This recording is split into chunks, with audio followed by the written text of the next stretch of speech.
ہمارے محلے کے اشرف صاحب کی شادی کے 3-4 ماہ بعد کی بات ہے کہ ان کے ہاں ایک عمر رسیدہ اور قریبی رشتہ دار خاتون بطور مہمان آ گئیں۔ انہوں نے اپنے آنے کے 2-3 دن کے بعد باتوں باتوں میں اشرف صاحب کی نو عمر بیوی سے پوچھا، بیٹی شادی سے پہلے تم کیا کرتی تھیں؟ بیوی نے جواب دیا، شادی سے پہلے میں اشرف صاحب کے اسی گھر میں ملازمہ تھی اور معمول کے مطابق کھانے پکانے، کپڑے دھونے اور مکان کی صفائی کیا کرتی تھی۔ بوڑھی خاتون نے کہا، پھر تو تمہیں شادی کے بعد کی تبدیلی بہت پسند آئی ہوگی۔ بیوی نے سرد آہ بھر کے کہا، تبدیلی والی تو کوئی بات نہیں، مگر گھر کے وہی کام میں اب بغیر تنخواہ کے کرتی ہوں۔ اس کے علاوہ رات گئے تک اشرف صاحب کے ہاتھ پاؤں دباتی ہوں اور گھر میں ہر آئے گئے کی خاطر مدارت بھی کرتی ہوں۔ چنانچہ ان مصروفیات کے باعث میں اب اپنی بوڑھی، بے کس اور بے سہارا والدہ کی خدمت اور دیکھ بھال کرنے سے بھی محروم ہو گئی ہوں۔ ٹھیک ہوا۔ ایک سکھ کسی گلی سے گزر رہا تھا کہ ایک گدھے نے اسے 2 لتی مار دی۔ اس پر سکھ نے اسے 3 2 لتیاں مار دی۔ ایک راہگزر نے کہا، سردار جی، گدھے نے تو آپ کو صرف 1 2 لتی ماری تھی، لیکن آپ نے اسے 3 2 لتیاں کیوں مار دی؟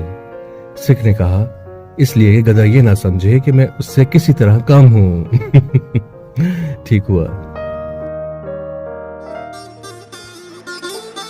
کسی سکھ نے ایک دکاندار سے پوچھا کہ اس پیٹی کی قیمت کیا ہے۔ دکاندار نے لاپرواہی سے کہا کہ جاؤ، میرا وقت ضائع نہ کرو۔ دوسرے روز اس نے اچھا سا لباس زیب تن کیا اور پھر اسی دکان پر جا کر وہی سوال کیا اور وہی جواب پایا۔ تیسرے روز اس نے سب سے بہتر لباس پہنا اور اسی دکان پر جا کر وہی سوال دہرایا اور وہی جواب پایا۔ اس پر سکھ نے حیران ہو کر دکاندار سے پوچھا، بھائی صاحب، میں ہر روز لباس تبدیل کر کے آتا ہوں، لیکن آپ کو کیسے معلوم ہو جاتا ہے کہ میں پہلے روز والا ہی گاہک ہوں؟ دکاندار نے کہا، لباس تو ہر روز تبدیل کر کے آتے ہو، لیکن غلطی وہی دہراتے ہو جو فریج کو پیٹی کہہ رہے ہو۔ ٹھیک ہوا۔ ایک سکھ نوجوان لندن کا سفر کر کے اپنے شہر پہنچا تو اس کے دوست نے اس سے پوچھا، تم نے وہاں عجیب اور انوکھی چیز کیا دیکھی؟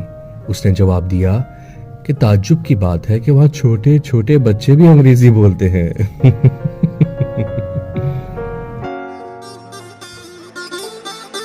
ایک سکھ پروفیسر نے اپنے کم عقل اور بیوقوف بیٹے کو کہا، بھاگتے ہوئے جاؤ اور جلدی سے کوئی خالی ٹانگا لے آؤ، کیونکہ کالج پہنچنے میں چند منٹ باقی رہ گئے ہیں۔ لڑکا سڑک پہ کھڑا ہو گیا اور انتہائی گھبراہٹ اور بدحواسی میں ایک راہ جاتے ٹانگے والے سے بجائے پوچھنے کے کہ ٹانگا خالی ہے، کہہ گیا، کیا خالہ ٹانگی ہے؟